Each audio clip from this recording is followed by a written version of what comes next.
বারাকাতুহু। আইএমএসের সফটওয়্যারের মাধ্যমে কীভাবে স্টুডেন্টের অ্যাডভান্স রিপোর্ট তৈরি করবেন এবং সেটা ফিউচারের জন্য সংরক্ষণ করবেন সেটা দেখানো হচ্ছে। প্রথম আমি এখানে চলে গেলাম স্টুডেন্ট ইনফরমেশন, স্টুডেন্ট রিপোর্টে গেলাম।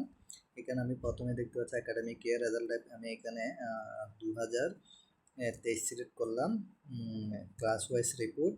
তারপরে এখানে আমি কোন ধরনের স্টুডেন্টগুলোকে রিপোর্ট আনতে চাই, অল অ্যাক্টিভ টিসি টেস্ট এগুলো আমি অ্যাক্টিভে দিলাম।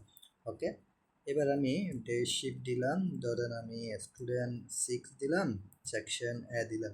এখানে দেখেন অ্যাডভান্স রিপোর্ট আছে। এখানে আমি নো দেওয়া অবস্থায় যদি আমি 4 দিই, এটা একটা সাধারণ রিপোর্ট বি হয়েছে। দেখেন এটা একটা সাধারণ রিপোর্ট, যা আছে student ID, name, roll, phone number এগুলো আছে।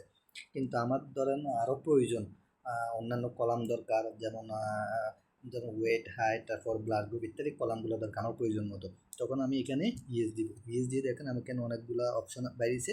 এখানে আমি কোনো হেডিংও দিয়ে দিতে পারি, আবার নতুন কোনো কিছু লিখতে পারি। আমি যদি বলি টেস্ট নিউ হেডিং, আমি এটা দিলাম। আমি এটা একটু বোল্ডও করে দিতে পারি। ওকে, তারপর সামারি টেবিল ইএস, অর্থাৎ আমি সামারি টেবিলে ইএস দিয়ে দিলে এটা মানে কোন ক্লাস সেকশন এটা সহ চলে আসবে।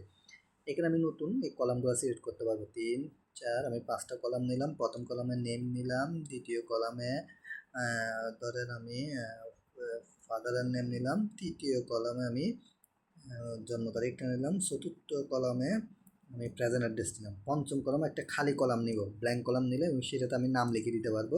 ধরেন সিগনেচার, আমি এখানে দিলাম সিগনেচার। এখন আমি যখন এই রিপোর্টটা যখন আমি ভিউ করবো, কিন্তু আমার এই ধরনের রিপোর্ট আমার ভবিষ্যতেও লাগতে পারে। তো আমি বারবার কলামগুলো সিলেক্ট করা বারবার এতে আমার একটু কষ্ট হইতে পারে। তখন আমরা কি করব, এই সেভ ফর ফিউচার এই অপশনটাতে ক্লিক করব। এই যখন এই অপশনটাতে ক্লিক করে এখানে একটা নাম দিয়ে দিব, এটা কিসের রিপোর্ট বা কি নামে সেভ হবে। ধরো আমি দিয়ে দিলাম এক্সাম, ধরেন এক্সাম, ধরেন মার্কস ফর্ম, সাপোজ আমি দিলাম, হ্যাঁ, এক্সাম মার্কস ফর্ম, ফর্ম। এখন আমি যখন এটা চার্জ দিব, এই যে আমার রিপোর্টটা এটা চলে আসছে। দেখেন আমার ওই নেম আছে, father name, dot, present address, signature, এই যে, হ্যাঁ, আমি আমার মতো করে কলামগুলো নিলাম।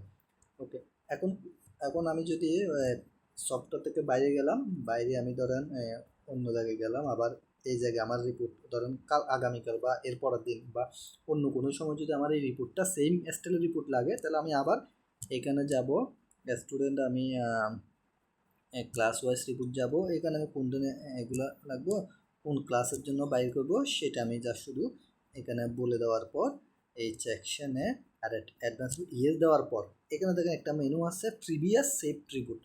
এখানে যা শুধু দেখে আমি একদম মার্কস ফ্রম একটা রিপোর্ট সেভ করে রাখছিলাম, এটা সিলেক্ট করে দিবে। এটা সিলেক্ট করে এখানে অটোমেটিক এগুলো চলে আসছে, এই যা শুধু চার্জ দিবে, আর কিছু করা লাগবে। এইভাবে করে আমি যদি নতুন আরেকটা ফর্ম রিপোর্ট বানাইতে চাই স্টুডেন্টের, আমার প্রয়োজন, প্রতিষ্ঠানের প্রয়োজন অনুযায়ী, জাস্ট এখানে নিউ রিপোর্টে দিয়ে জাস্ট কলাম নিয়ে প্রয়োজন মতো এখানে হেডিং দিয়ে, হেডিংয়ে যদি কোনো আরও সাবজেক্টের নাম বা ইত্যাদি অন্যান্য কিছু নেওয়া যাইতে পারে, নেবেন, এখানে সেভ দিয়ে এখানে জাস্ট নামটা দিয়ে দিবেন, হয়ে গেল।